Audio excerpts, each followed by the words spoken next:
बारिश से बचने के लिए मैं एक छज्जे के नीचे खड़ा हो गया। तभी मेरी नजर एक लड़की पर पड़ी जो व्हील चेयर पर थी। पहले तो मुझे लगा उसे मदद की जरूरत है, पर वो बस मुझे घूरने लगी, कुछ भी बोलने में बहुत झिझक रही थी। काफी देर की खामोशी के बाद उसने सावधानी से एक टूटा हुआ गुल्लक निकाला। मेरा कोई परिवार नहीं बचा, क्या तुम मेरे परिवार बनोगे? इस पैसे से क्या मैं तुम्हारा 2 दिन का समय खरीद सकती हूँ? 1 दिन भी चलेगा। उसकी उम्मीद भरी आंखों को देखकर उसे मना करने के शब्द मेरे गले में ही अटक गए। मेरे माता पिता अचानक चल बसे थे। उसके तुरंत बाद बॉस ने मुझे नौकरी से निकाल दिया। सालों की गर्लफ्रेंड ने पता चलते ही साथ छोड़ दिया। यहाँ तक कि मकान मालिक ने भी मुझे बाहर निकाल दिया। इस अनजान शहर में मेरी जेब के $37 ही बची खुची जमा पूंजी है। मूसलाधार बारिश में खड़े होकर मेरा सब कुछ बिखरने वाला था। तभी किसी चीज ने मेरे सिर के पिछले हिस्से को छुआ। मैं मुड़ा। मैंने बस एक हाथ देखा जो इतना पतला था कि नसें साफ दिख रही थीं। वो अनाड़ीपन से एक छाता पकड़े हुए था। वो मुझे बारिश से बचाने की कोशिश कर रही थी। पूरी तरह मुड़ने पर मुझे पता चला कि वो व्हीलचेयर पर बैठी एक लड़की है। वो बहुत कमजोर थी, गाल पीले पड़े थे। उसके उलझे बालों के पीछे भी उसकी नाजुक सूरत छिप नहीं पा रही थी। बारिश में उसका आधा बदन भीग चुका था। उसे इसकी परवाह नहीं थी। वो जिद के साथ मेरे ऊपर छाता थामे खड़ी रही। उसे व्हीलचेयर से उठने के लिए संघर्ष करते देख मैं खुद पर कड़वाहट से हंसा। मैंने कभी नहीं सोचा था कि मैं इतना गिर जाऊंगा कि एक व्हीलचेयर वाली लड़की मेरा ख्याल रखेगी। लेकिन इससे पहले कि मैं झुककर उसका शुक्रिया कहता, उसकी व्हीलचेयर पीछे की ओर खिसक गई। तभी मुझे एहसास हुआ कि हम ढलान पर हैं। छाता गिरने का दुख मनाने का वक्त भी नहीं था। मैं उसके पीछे भागा। हर बार जब वो हाथों से पहिए रोकने की कोशिश करती तो वो और तेज लुढ़कने लगती। मैंने आखिरी पल में व्हीलचेयर पकड़ ली, पर वो तो छाता गति के कारण सीधे उसके सिर पर जा लगा। वो बिल्कुल पहियों वाली एक खुम्बी जैसी लग रही थी। मैंने तुरंत छाता उठाया ताकि देख सकूं कि वो ठीक है। क्या तुम ठीक हो?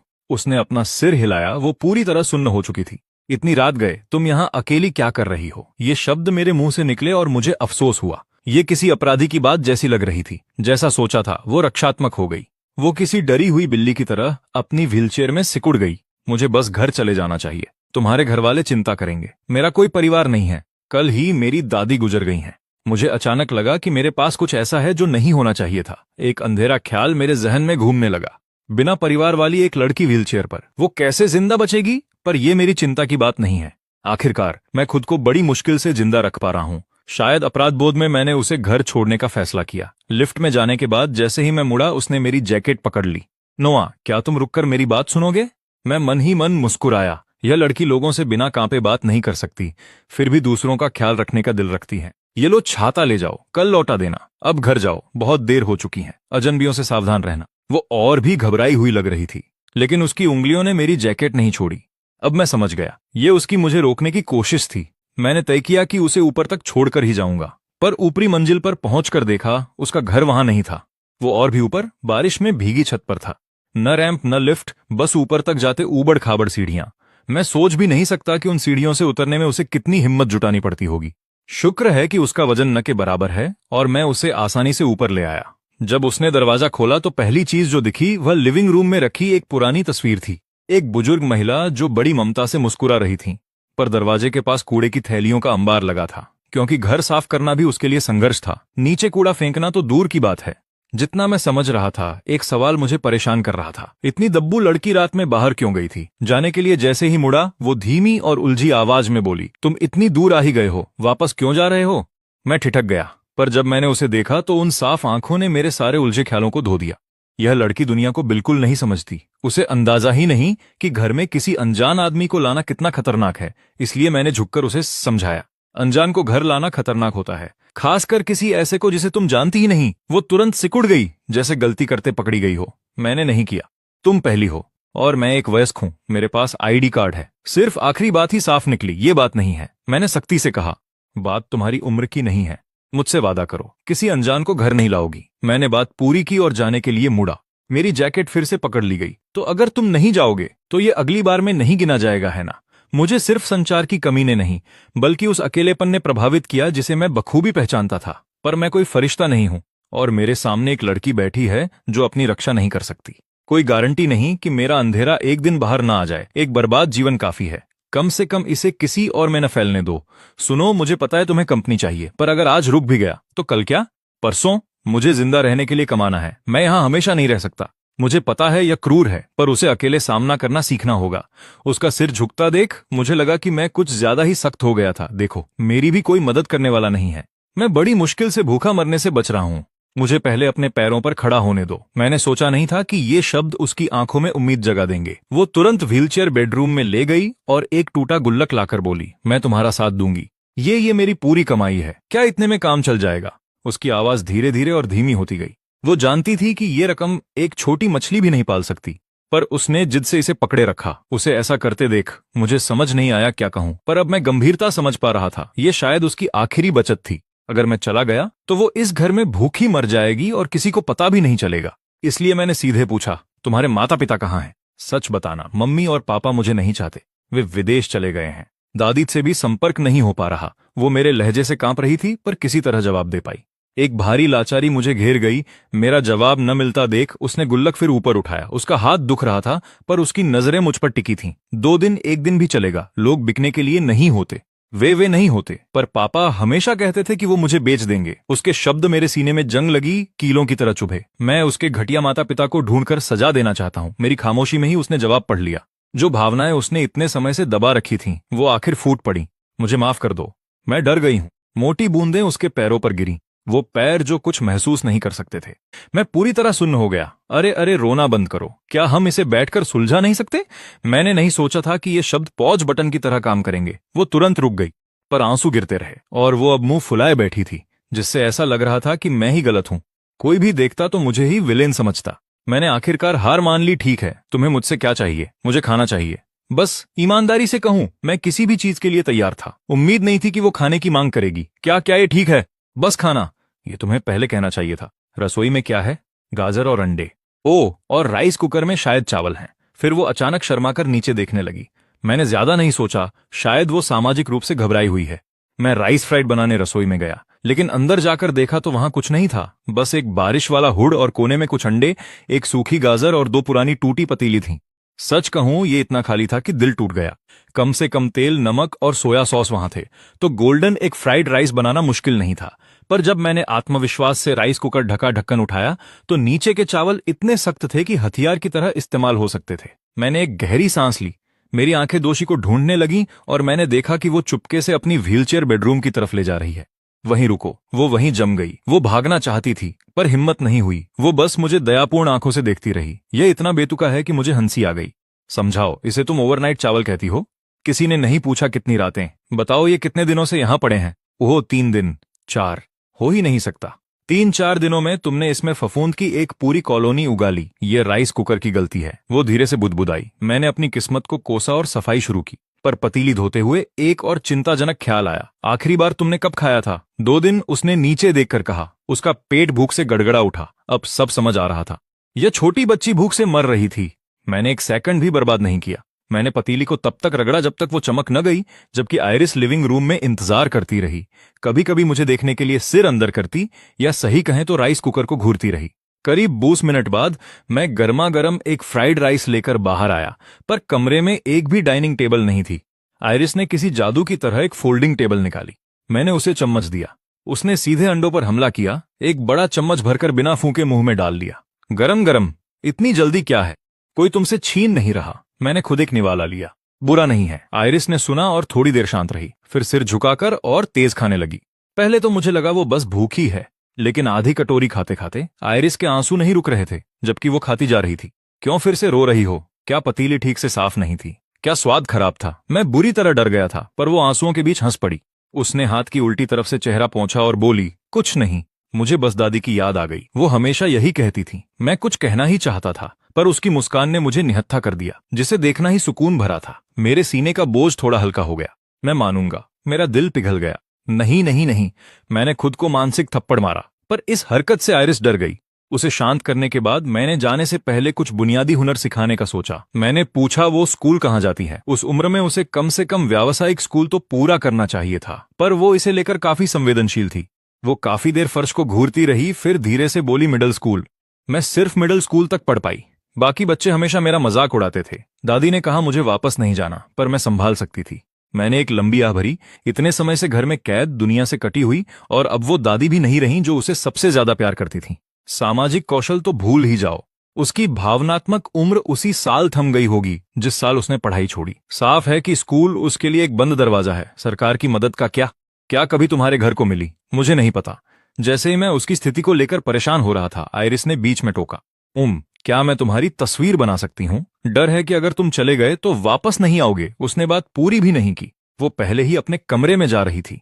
मैं उत्सुकता में पीछे गया। दरवाजा खुलते ही मैं दंग रह गया। ऐसा लगा मानो कल्पना के किसी आकाश में आ गया हूं जिसे पेंट से सजाया गया है, लेकिन छत के पास एक खाली जगह है जो व्हीलचेयर की पहुंच से बाहर है। मुझे ड्राइंग करना बहुत पसंद है।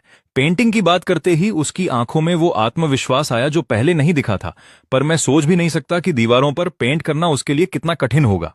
वो खुशी से अपना स्केचबुक निकालती है। उसकी चमकीली आंखें पन्ने और मेरे चेहरे के बीच बार बार आ जा रही थीं। आधे घंटे से भी कम समय में उसने मेरा पोर्ट्रेट बना लिया। मैंने उसके कांपते हाथों से स्केचबुक ली। देखते ही मैं स्तब्ध रह गया। ड्राइंग में मैं बारिश में बैठा हूं, गोल्डन एक फ्राइड राइस की कटोरी थामे, जबकि एक छोटी सफेद बिल्ली मेरे पैर से चिपटकर चावल को लालच से देख रही है। मैंने सोचा भी नहीं था कि वो मुझे ऐसा देखती है। तो वो बिल्ली कौन है? आइरिस ने कभी जवाब नहीं दिया। उसने बस मुंह खोला और बंद कर लिया, पर मैंने गौर किया कि उसके कान इतने लाल हो गए थे जैसे जलने वाले हों। तभी समझ आया, वो बिल्ली वही थी। मैंने अनजाने में उसके सिर के ऊपर देखा, जैसे वहां वाकई बिल्ली के कान हो। बदले में मैंने ऐसी आंखें देखीं जो उलझन और शक से भरी थीं। वो फिर व्हीलचेयर में सिकुड़ गई। बात अजीब होने से पहले मैंने जल्दी से विषय बदल दिया। क्या मैं तुम्हारी बाकी ड्राइंग्स देख सकता हूं? हाँ जरूर। ये नीचे रहने वाली दादी रोज हैं। जब भी मैं छिपकर बाहर निकलता, मुझे दादी रोज नीचे खड़ी दिखाई देती, जो हाथ हिलाकर मेरा अभिवादन करती थी। और ये दादाजी वॉल्ट हैं। वो एक बढ़ई हैं। उन्होंने ही मेरी पुरानी व्हीलचेयर बनाई थी। मैं पन्ने पलटता रहता हूं। मुझे ऐसे लोग मिलते हैं जिन्होंने आइरिस की मदद की या जो उससे मिले। हर कोई इस छोटी सी किताब में खिंचा चला आता है। इसे सिर्फ स्केचबुक कहना कम होगा।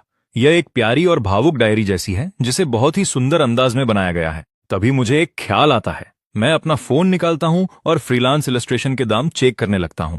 एक काम के लिए आमतौर पर 30 से $50 मिल जाते हैं। आइरिस के लिए गुजारा करने को इतना काफी हो सकता है। मुझे ऑनलाइन एक चिबी स्टाइल अवतार मिलता है और मैं पूछता हूं कि क्या वह ऐसा कुछ बना सकती है। वह धीरे से सिर हिलाती है, लेकिन उसे सिर्फ कागज पर बनाना आता है। सिर्फ कागज से काम नहीं चलेगा। डिजिटल आर्ट सीखने के लिए उसे एक ड्राइंग टैबलेट चाहिए। मैं ऑनलाइन देखता हूं तो शुरुआती टैबलेट $15 के आसपास मिल जाता है। यह मेरे बजट में है। और घर पर मेरा एक पुराना धूल खा रहा लैपटॉप है जिसे मैं यहां ले आऊंगा। मेरी अगली चिंता यह है कि क्या उसके पास फोन है। वो कहती है कि है, लेकिन जब वो अपनी जेब से कुछ निकालती है तो वो एक पुरानी अवशेष जैसी चीज है। एक ईंट जैसा फोन जो इतना पुराना है कि उसे याद भी नहीं कि कौन सा दशक चल रहा है। बची खुची उम्मीद भी दम तोड़ गई। क्या ये काम करेगा? फोन की बात बाद में देखी जाएगी, क्योंकि जो लड़की मुश्किल से खाने का इंतजाम कर पा रही है उसके लिए इस पूरी योजना की शुरुआती लागत ही बहुत ज्यादा है। और इस बात की भी कोई गारंटी नहीं कि आइरिस को कोई काम मिलेगा भी या नहीं। सच कहूं तो मेरा मन कर रहा है कि अभी हार मान लूं, लेकिन फिर मैं उसकी आंखों की चमक देखता हूं जो अब भी जिंदा है और मैं अपना होंठ जोर से दबा लेता हूं। भाड़ में जाए सब। जिंदगी पहले ही बदतर हो चुकी है। क्या मैं सिर्फ एक बार लापरवाही नहीं बरत सकता? तभी मुझे एक बात सूझती है। मेरे माता पिता के गुजरने से पहले वो एक अपार्टमेंट किराए पर लिया करते थे। लीज का अभी आधा महीना बाकी है। $300 की सिक्योरिटी डिपॉजिट वापस मिल जानी चाहिए। कल मैं स्थानीय दफ्तर में आइरिस के विकलांग भत्ते के बारे में पता करूंगा। फिर अपने लिए कोई नया काम ढूंढ लूंगा। अगर मैं बजट का ध्यान रखूं तो हम दोनों शायद 1-2 महीने गुजारा कर लेंगे। उसके बाद सब कुछ इस पर निर्भर करेगा कि आइरिस क्या चाहती है। क्या तुम अपने चित्रों से खुद पैसे कमाना चाहती हो? जैसे ही वो हाँ कहती है, मेरे कंधों से एक भारी बोझ उतर जाता है। मैं तय करता हूं कि पहले जाकर पुराना अपार्टमेंट साफ कर लूं, लेकिन जैसे ही मैं जाने लगता हूं, आइरिस फिर से मेरी जैकेट पकड़ लेती हैं। क्या आप कल वापस आएंगे? हाँ। उसकी मासूमियत से पूछा गया यह सवाल देखकर मुझे समझ नहीं आता कि हंसूं या भरूं। कम से कम वो मुझे रात भर रुकने को नहीं कह रही। तुम्हारा नाम क्या है? आइरिस। और आपका? नोआ। अगली सुबह मैं सिक्योरिटी डिपॉजिट वापस पाने के लिए कॉल करता हूं। शायद मेरे माता पिता के साथ हुए हादसे के प्रति सहानुभूति के कारण मकान मालिक ने आधे महीने का बचा हुआ किराया भी वापस कर दिया। उसके बाद मैं बाजार जाकर एक प्रिंट शॉप में नौकरी ले लेता हूं, जहां $300 महीना मिलेगा। सब कुछ निपटाते निपटाते दोपहर हो गई। तभी मुझे याद आया कि अपार्टमेंट में कोई भूखा और बेबस बैठा है। मेरी छोटी सी मशरूम। मैं दौड़कर आइरिस के घर पहुंचता हूं। जैसे ही मैं लिफ्ट से बाहर निकलता हूं, मुझे कुछ जलने की बदबू आती है। मेरे मन में कोई अनहोनी होने का डर बैठ जाता है। मैं भागकर ऊपर जाता हूं और दरवाजा खटखटाता हूं। वो अंदर से तुरंत खुल जाता है। काले धुएं का एक गुबार गलियारे में फैल गया। दरवाजे पर वो नन्ही मुसीबत पागलों की तरह खांस रही थी। उसकी आंखें किसी ऐसी बच्ची की तरह इधर उधर भटक रही थीं, जिसे पता हो कि उसने गड़बड़ कर दी है। ओह, आप वापस आ गए। उसे सही सलामत देखकर मुझे राहत और हैरानी एक साथ होती है। मैं रसोई में दौड़कर राइस कुकर बंद करता हूं, जो अब भी धुआं उगल रहा था। जब मैं ढक्कन उठाता हूं तो शब्द नहीं मिलते। अंदर पानी की एक बूंद भी नहीं बची थी। पेंदी पूरी तरह कोयला बन चुकी है। दोस्तों, प्रॉम्प्ट 67 यूट्यूब चैनल को सब्सक्राइब करो, और अगर ये वीडियो किसी फेसबुक पेज पे देख रहे हो तो इन सबको अनफॉलो मारो।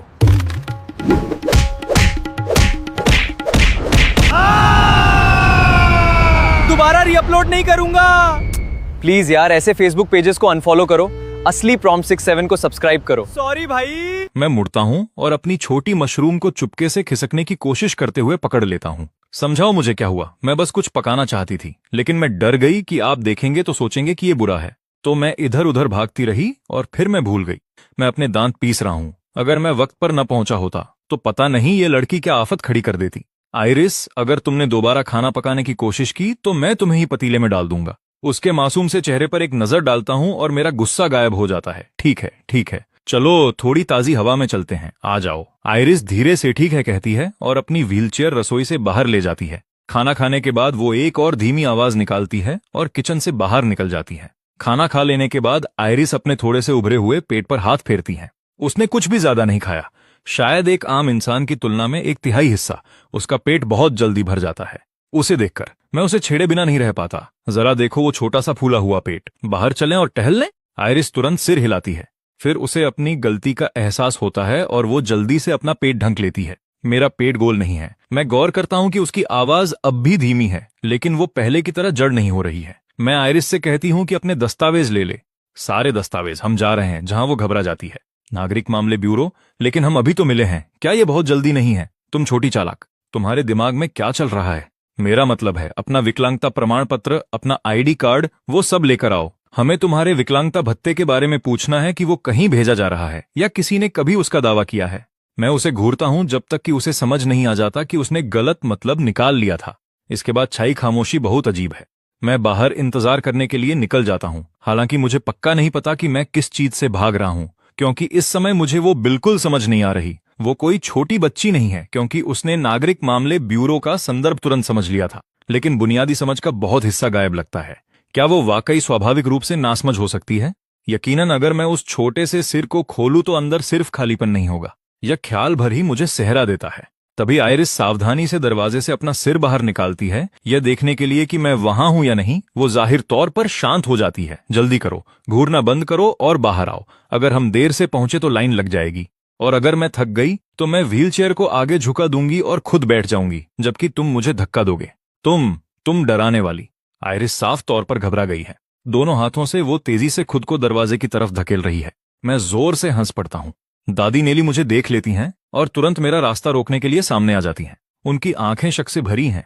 साफ है कि वो डरी हुई हैं कि इस लड़की को किसी धोखेबाज ने फंसा लिया है। वो मुझसे मौके पर ही सफाई मांगती हैं, जब उन्हें पता चलता है कि कल रात मैंने ही आइरिस की मदद की थी। दादी नेली मुझे हैरानी भरी नजरों से ऊपर से नीचे देखती हैं और कहती हैं, तुम साफ तौर पर कंगाल दिख रहे हो युवक, लेकिन तुम शरीफ लगते हो। बस इस लड़की की हालत देखकर अफसोस होता है। उसकी दादी अचानक गुजर गईं और मेरी ये बूढ़ी हड्डियां अब उसका ज्यादा दिन ख्याल नहीं रख सकती। वो आइरिस की तरफ एक लंबा अर्थपूर्ण नजरिया देकर बात खत्म करती हैं, जिसका चेहरा शर्म से लाल हो गया है।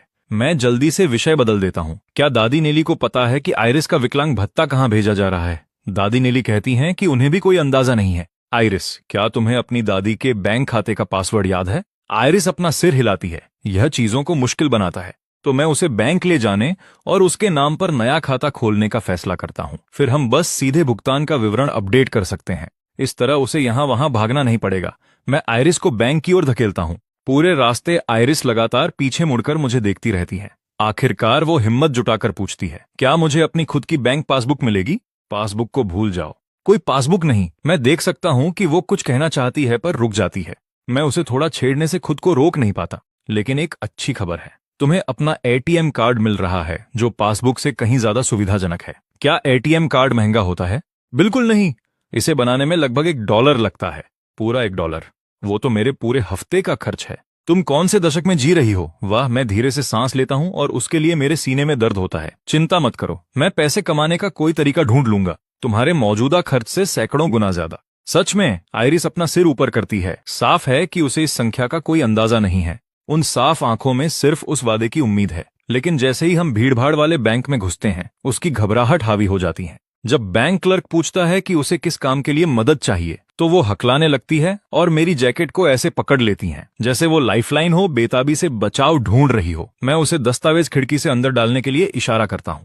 इसके बजाय आयरिस अपना पूरा बैग ही उस खांचे में घुसेड़ देती है जैसे वो किसी वेंडिंग मशीन में सामान डाल रही हो। क्लर्क बस देखता रह जाता है, लेकिन किसी तरह सब कुछ आसानी से हो जाता है। वो उसका ऑनलाइन बैंकिंग भी सेटअप कर देते हैं। अब उसे हर बार पैसे निकालने के लिए यहाँ नहीं आना पड़ेगा। नागरिक मामले ब्यूरो जाते समय आयरिस अपने बैंक कार्ड को दोनों हाथों से कसकर पकड़ती है, उसे बार बार उलट पलट कर देखती है और धीमी सी खिलखिलाहट छोड़ती है। उसे देखकर मैं मजाक उड़ाए बिना नहीं रह पाता। यह सिर्फ एक बैंक कार्ड है, इतना खुश होने की जरूरत नहीं है। ध्यान रखना, वरना कोई सोचेगा कि तुम आसान शिकार हो और तुम्हें लूटने की कोशिश करेगा। वो सच नहीं है। मैं बेवकूफ नहीं हूँ, सिर्फ आप ही मुझे बेवकूफ कहते हो, जो तुम्हें बुरा इंसान बनाता है। मेरे पास इसके लिए कहने को कुछ नहीं है। यकीनन हमारे आसपास के अजनबी मुझे ऐसी नजरों से देख रहे हैं। मैं जल्दी से काम करता हूँ। मैं सहज ही आयरिस के सिर पर अपना हाथ रख देता हूँ। अगर वो ऐसे ही चलती रही तो शायद मैं पुलिस के हाथों धर लिया जाऊंगा। जैसे ही मेरा हाथ उसे छूता है वो बिल्कुल शांत हो जाती है। फिर मुझे एहसास होता है कि मैंने हद पार कर दी है। मैं अपना हाथ खींच लेता हूँ और माफी मांगने लगता हूँ, लेकिन आयरिस बात पलटकर खुद को दोषी ठहराती है। नहीं नहीं, यह ठीक है, मैं बस बहुत ज्यादा उत्साहित हो गई थी। उस पल मेरा मन करता है कि मैं अपना हाथ ही काट डालूं। आयरिस इतनी असहनीय रूप से प्यारी लग रही थी कि मैंने बिना सोचे समझे उसके सिर को कुछ ज्यादा ही सहला दिया था। मैं कोई अधूरी सी सफाई देता हूँ, ये सोचकर कि मामला सुलझाने के लिए इतना काफी होगा। लेकिन आयरिस कुछ सेकंड सोचती है और फिर मुझसे पूछती है, तो फिर आपने मेरे सिर पर हाथ क्यों फेरा? उस सीधे सवाल ने मुझे निरुत्तर कर दिया, लेकिन उसकी पूरी तरह से सच्चे चेहरे को देखते हुए मैं सोचता हूँ कि बेहतर होगा कि मैं सच ही बोल दूं। मुझे लगा कि तुम बहुत प्यारी लग रही हो, जैसे कोई छोटा जानवर। मैं खुद को रोक नहीं पाया। मैं परवाह न करने का नाटक करता हूँ और दूसरी तरफ देखने लगता हूँ।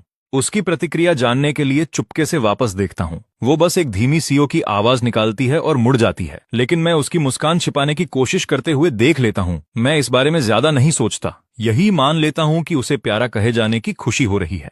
हम जल्द ही नागरिक मामले ब्यूरो पहुंच जाते हैं। लाइन पहले से ही लंबी है। आयरिस चारों ओर खुश जोड़ों को देखती है और बिल्कुल वही पूछती है जिसकी मुझे उम्मीद थी। क्या ये सब लोग यहाँ शादी करने आए हैं? शायद मैं बस इतना ही कहता हूँ। मेरी आखिरी इच्छा यह है कि मैं उसके दिमाग में और विचार डालूं। फिर आयरिस पास ही एक गंभीर चेहरे वाले जोड़े की तरफ इशारा करती है। उनके बारे में क्या वो भी शादी कर रहे हैं? हो सकता है वो यहाँ तलाक के लिए आए हों, या फिर कुछ और ही। सच कहूं तो मुझे नहीं पता। क्या आप चाहते हैं कि मैं जाकर पूछूं? जैसे ही मैं पास जाने का सुझाव देता हूं, आयरिस तुरंत सिमट जाती है। आप इस बारे में इतना कुछ जानते हैं? आपकी पक्का कई बार शादी हुई होगी। बकवास बंद करो। मेरी शादी कभी नहीं हुई। मैं भी पहली बार नागरिक मामले ब्यूरो आया हूं, तो क्या मैं कभी शादी करूंगी? शायद नहीं। यह इस पर निर्भर करता है कि तुम क्या चुनती हो। क्या मैं खुद किसी को चुन सकती हूं?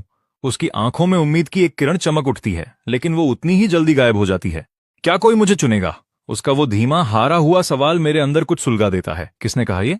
माँ ने कहा था कि मुझ जैसी लड़की की शादी हो जाना ही एक आशीर्वाद होगा। मुझे लगता है वो सही कह रही थी। अगर कोई सच में मुझे चुनता तो मैं पहले से ही शुक्रगुजार होती। उसके हाथ व्हील चेयर पर कस गए हैं। मैं नजदीक जाता हूं और उसे स्थिर करने की कोशिश करता हूं। ऐसा सोचना बंद करो, तुम अद्भुत हो, इतनी अद्भुत कि जो भी तुमसे मिले उसे खुद पर शर्म आनी चाहिए। सच में, क्या यह सच है? अभी मुझे देखो, मुझे इतनी शर्म आ रही है कि मैं तुम्हारी तरफ देख भी नहीं पा रहा, अपराध बोध की वजह से। मैं अनजाने में नजरें चुरा लेता हूं। आयरिस एक पल के लिए चुप हो जाती है, फिर अचानक कहती है, मुझे लगा तुम्हें मुझे देखना पसंद है। ये कहना कि मुझे पसंद नहीं झूठ जैसा लगता है, लेकिन ये कहना कि मुझे पसंद है चीजों को उस दिशा में ले जाएगा जिसके लिए मैं तैयार नहीं हूं। मुझे बिल्कुल नहीं पता कि क्या जवाब दूं। गनीमत है कि आयरिस इस बात को और नहीं खींचती, लेकिन उसके सवाल अभी खत्म नहीं हुए हैं। क्या मेरा भी हाल उनकी तरह तलाक पर खत्म होगा? वो कितने उदास दिखते हैं, बिल्कुल वैसे ही जैसे माँ और पिताजी दिखते थे। वो हमेशा इतने उदास रहते थे, बिल्कुल वैसे ही जैसे जब वो लड़ा करते थे। मुझे नहीं पता। सच कहूं तो मेरा अभी अभी ब्रेकअप हुआ है। मैं कौन होता हूं किसी को ऐसा जवाब देने वाला? अपनी बर्बाद जिंदगी के बारे में सोचकर मैं खुद पर ही हंसता हूं, लेकिन एक उदासी मन में घर कर जाती है।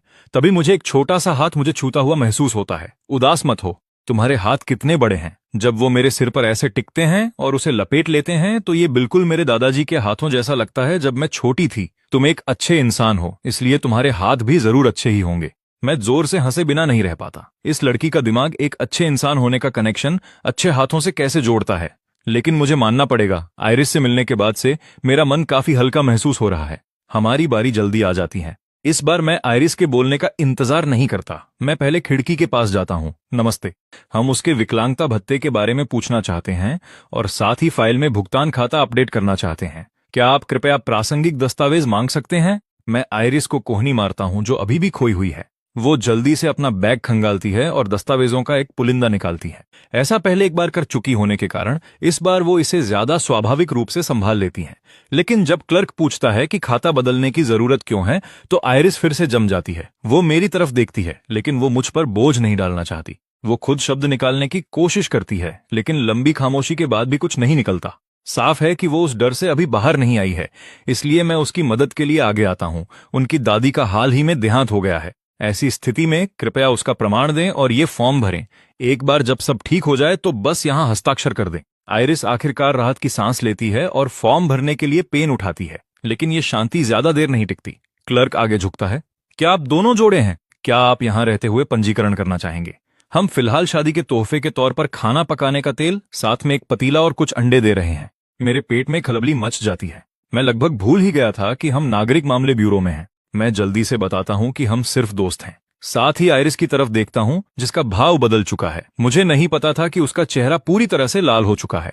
अगर मैंने उसे समय रहते न रोका होता तो उसका पेन पेट से बाहर उड़ जाता। जाने से पहले मैं क्लर्क से एक और बात पूछता हूं। वो मुझे बताती है कि भत्ते का भुगतान सिर्फ 2 दिनों में होना है। मैं चैन की सांस लेता हूं। ये महीने के सिर्फ $5 हैं, लेकिन प्रिंट शॉप से मेरी $300 की नई मासिक सैलरी के साथ आयरिस कम से कम इस महीने भूखी तो नहीं रहेगी।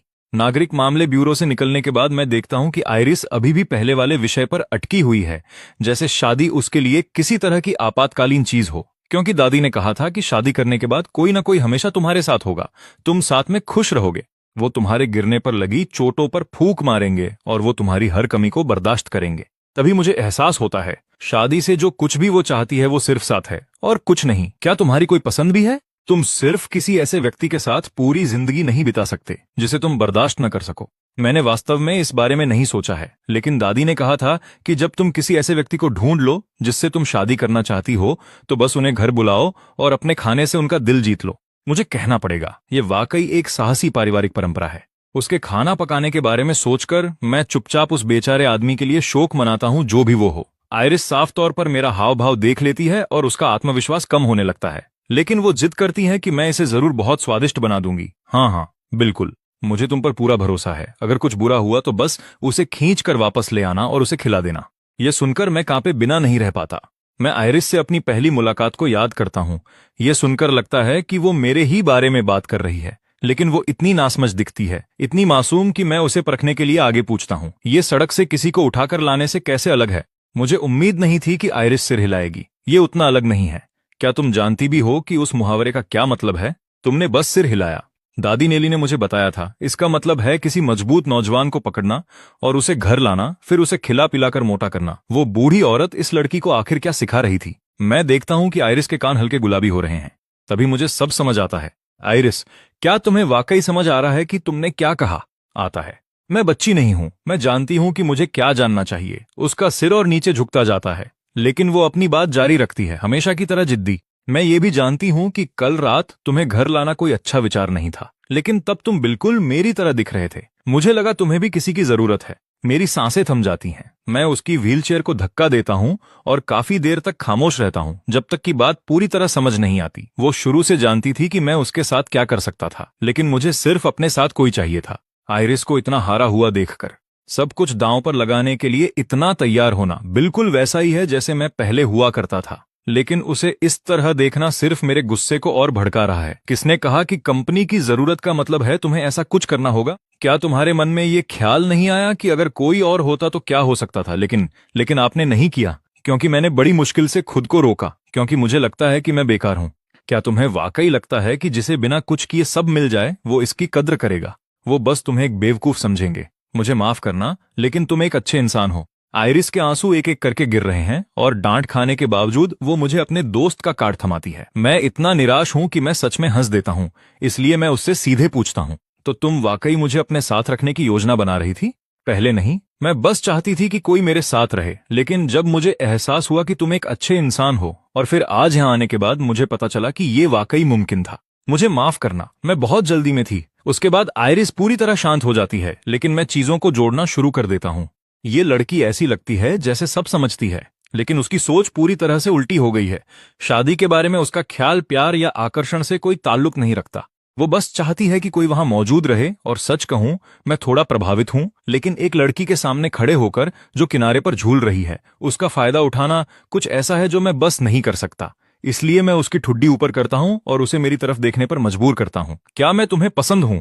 मुझे नहीं पता। तुम्हें ये तक नहीं पता कि तुम किसी को पसंद करती हो या नहीं, और तुम अभी से शादी करना चाहती हो। तुम बस वैसे ही शादी करना चाहती हो। क्या तुम्हें ये पूरी तरह से उल्टा नहीं लगता? आयरिस के होंठ कांपने लगते हैं जैसे वो रोने वाली हो। मुझे एहसास होता है कि मैंने उसके साथ बहुत सख्ती की है और अपना सिर खुजलाता हूं। क्या मैंने तुमसे वादा नहीं किया था कि मैं भागूंगा नहीं? तो फिर क्यों नहीं?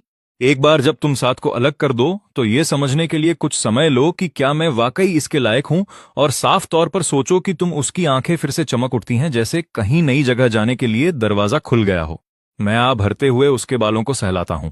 जाहिर है तुम्हारे पैर काम नहीं करते। इसका मतलब ये नहीं कि तुम मर रही हो। तुम्हारे पास बहुत समय है। लेकिन आयरिस कोई प्रतिक्रिया नहीं देती। उसका चेहरा सिर्फ लाल होता जाता है। मुझे एहसास होता है कि मैंने क्या कर दिया है। मैं जल्दी से पीछे हटता हूं और इतना साहसी होने के लिए माफी मांगता हूं, लेकिन आयरिस बस एक पल के लिए रुकती है, फिर चुपचाप कुछ ऐसा कहती है जो मेरे अंदर गहरे में कुछ हलचल पैदा कर देता है। तो अगर मैं समझ जाऊं तो क्या तुम मुझे चुनोगे? ये कहने के बाद वो चिंतित होकर अपने पैरों की तरफ देखती है। उसके अंदर का असुरक्षा भाव हर तरफ छलकने को है, लेकिन अगले ही पल उसकी व्हीलचेयर अचानक हिलने लगती है। ये मैं हूं। मैं रफ्तार बढ़ाता हूं और उसे आगे धकेलता हूं। चलो चलो, किराने की खरीदारी करने चलते हैं। तुमने कहा था कि तुम मुझे पकड़ रही हो, है ना? तो मेरा इस्तेमाल भी कर ही लो। आयरिस एक हल्की आवाज निकालती है, शायद पीछे मुड़कर देखना चाहती हो कि मैं नाराज तो नहीं, लेकिन वो कई सेकंड तक हिचकिचाती है और पीछे नहीं मुड़ती। आखिरकार वो धीरे से हंसती है और फुसफुसाते हुए वही दोहराती है जो मैंने कहा था, कर ही लेती हूं, क्योंकि मैंने तुम्हें पहले ही पकड़ लिया है। मुझे कहना पड़ेगा, जब ये लड़की नासमझ होने का अभिनय करती है तो वो वाकई काफी प्यारी लगती है। मैं खुद को रोक नहीं पाता। मैं झुकता हूं और फिर से आयरिस के गोल मटोल सिर को थपथ पाता हूं, इस बार बिना किसी बहाने के।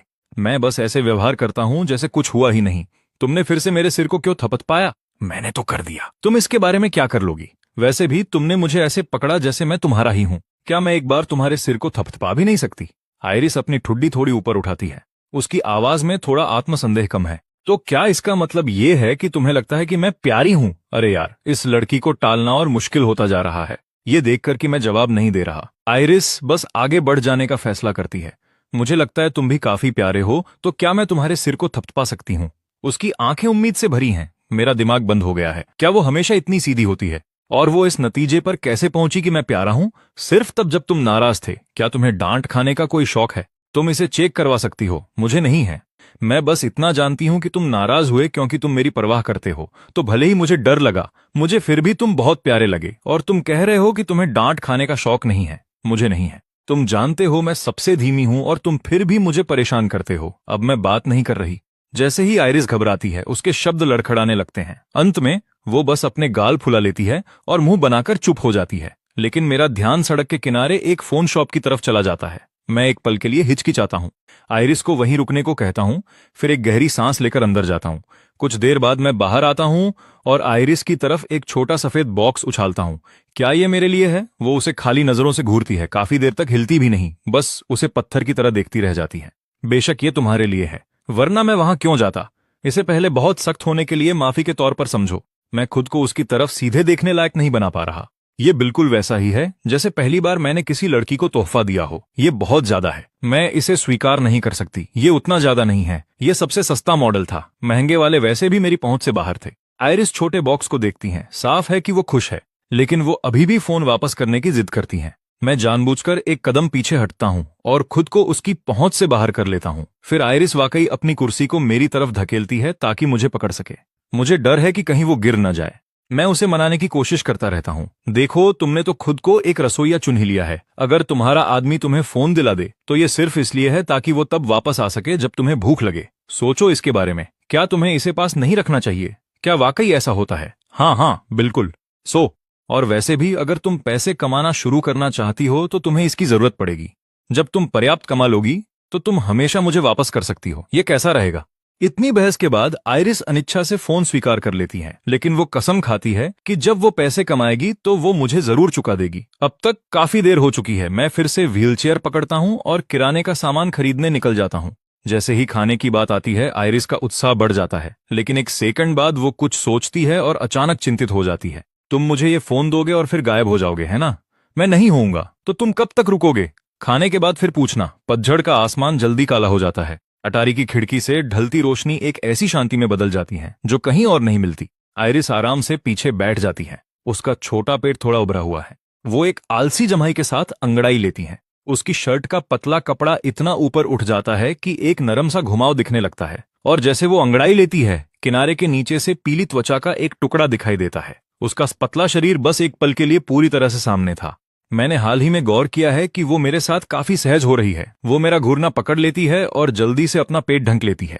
तुम क्या देख रहे हो? मैं उसकी पतली कमर को घूर रहा था और मुझे अपना गला खिंचा हुआ महसूस होता है। देखने लायक कुछ भी नहीं है। तुम इतनी पतली हो, ये काफी चिंताजनक है। पतला होना अच्छा है। आयरिस अपना निचला होंठ बिना माने आगे कर लेती है। ओ, अब तुम मेरे सामने इतरा रही हो। मैं पहले से ही मुस्कुरा रहा हूं।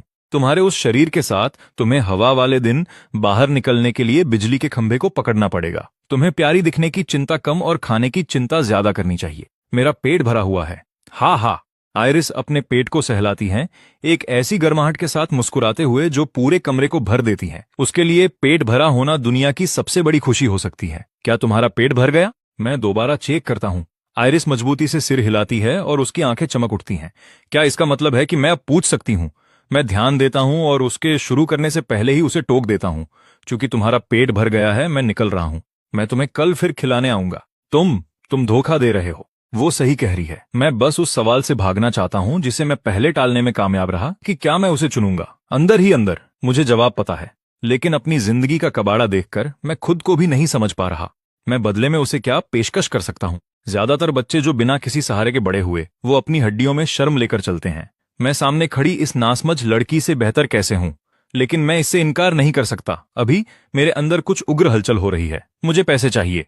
मुझे वो आत्मविश्वास चाहिए जो एक इंसान को गर्व से खड़ा होने की ताकत दे और अपनी शर्तों पर जिंदगी जीने की आजादी। लेकिन फिलहाल बस इतना ही है। एक ख्याल आयरिस मेरी धुंधली होती आंखों को देख लेती है। वो अपना मुंह खोलती है और बिना एक शब्द कहे बंद कर लेती है। मैं उसे झटक कर जाने के लिए मुड़ता हूं। क्या तुम नहीं जा सकते? मैं रुकता हूं। सच में मुझे नहीं पता कि उसने मुझसे कितनी बार रुकने के लिए कहा है, लेकिन इस लड़की के लिए जो मुझे छोटी आवारा बिल्ली की याद दिलाती है, मैं हमेशा थोड़ा और सब्र ढूंढ लेता हूं। मैं अपना सिर घुमाता हूं। इस बार क्या है? मैं अपनी आवाज को सामान्य रखता हूं। तुम्हारे पास रहने के लिए कोई जगह नहीं है ना? आयरिस मेरी तरफ देखना चाहती है, लेकिन सिर उठाने की हिम्मत नहीं कर पा रही। तुम्हें कैसे पता चला? मैं काफी देर तक शांत रहता हूं, फिर एक आह भरता हूं जो काफी हद तक हार मान लेने जैसा है। तुम महक रहे हो। आयरिस फुसफुसाती है। तभी मुझे एहसास होता है, कल बारिश में भीगने के बाद से मैंने न तो कपड़े बदले हैं और न नहाया हूं। मैं फिर भी अपनी बात पर कायम रहने की कोशिश करता हूं। शायद मेरी आदत ही थोड़ी बिखरी हुई है। कोई बिखरा हुआ इंसान उस रसोई को इतना चमका नहीं सकता। इसकी बात में दम है। ठीक है, तुम जीती, पर फिर भी यह सही नहीं है। मैंने अपनी बात जारी रखी। क्या तुमने सोचा भी है कि मैं कहां सोऊंगी? मैं तुम्हारे बिस्तर पर तो नहीं सो सकता। अगर मैं जमीन पर चटाई बिछा भी लूं, तो आधी रात को जब तुम्हें वॉशरूम जाना हो तो क्या होगा? और क्या तुम वाकई यकीनी तौर पर मुझ पर भरोसा कर सकती हो कि मैं कोई हरकत नहीं करूंगा? मेरी आवाज नरम पड़ गई। मैं जानता हूं तुम क्या कर रही हो। तुम्हें मुझ पर तरस आ रहा है।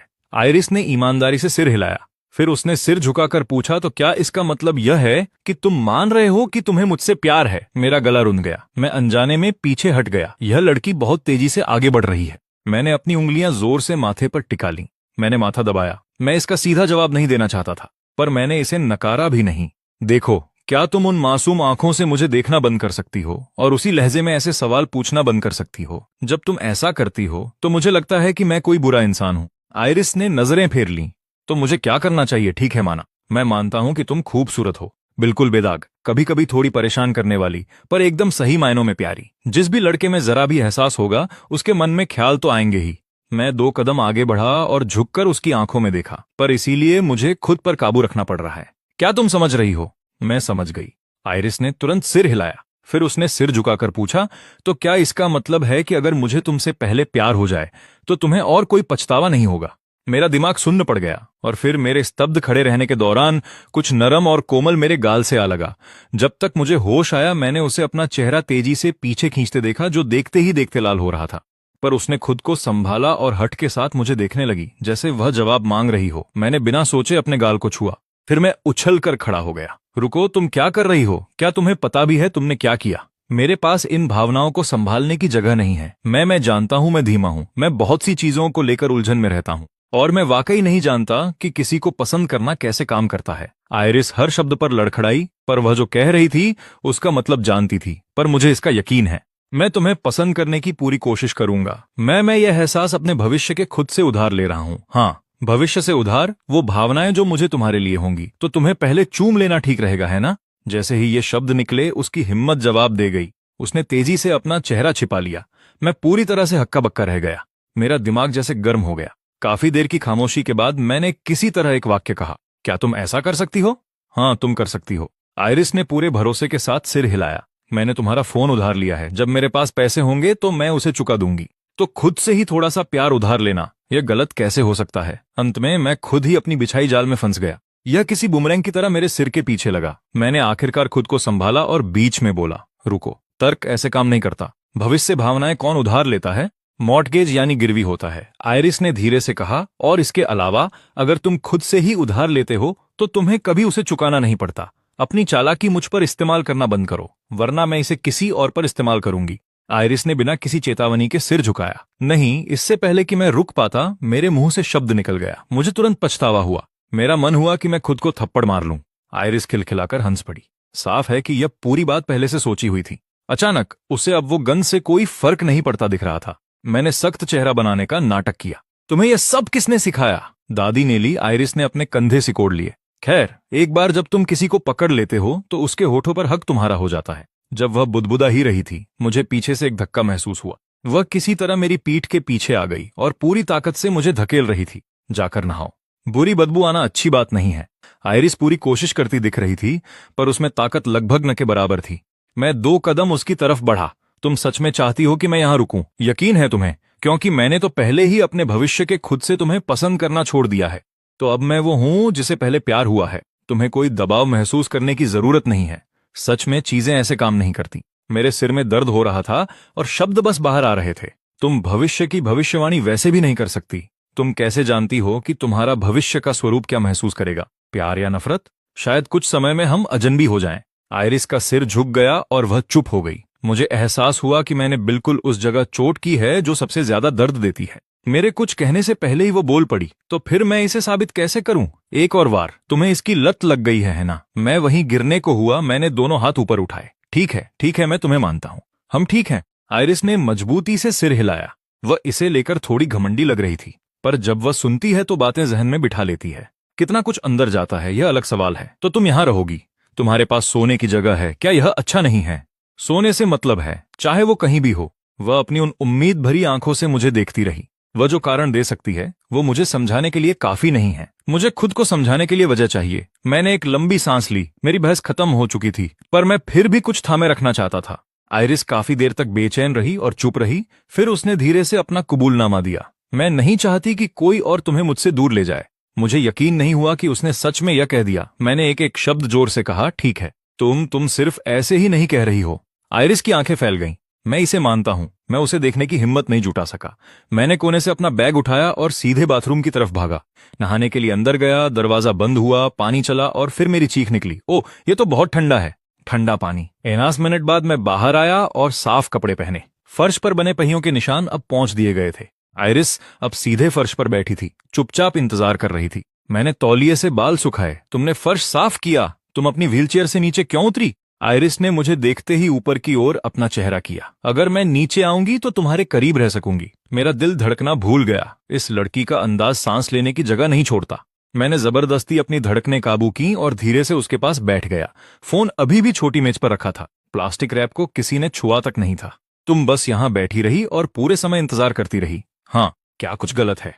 आयरिस को इसमें वाकई कुछ भी अजीब नहीं लगा। मैं सोच भी नहीं सकता कि उसका रोज का जीवन कितना शांत और खाली होगा। मैंने उसकी तरफ तिरछी नजर डाली और एहसास हुआ कि यह लड़की जो अपना पूरा जीवन व्हीलचेयर पर बिताती है, वह हमेशा से इसी तरह समय काटती रही है। क्या तुम्हें खुद को व्यस्त रखने के लिए कुछ नहीं मिला?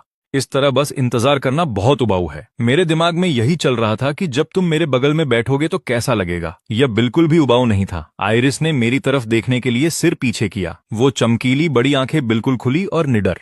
मुझे एक खिंचाव महसूस हुआ जिसे मैं नाम नहीं दे सकता।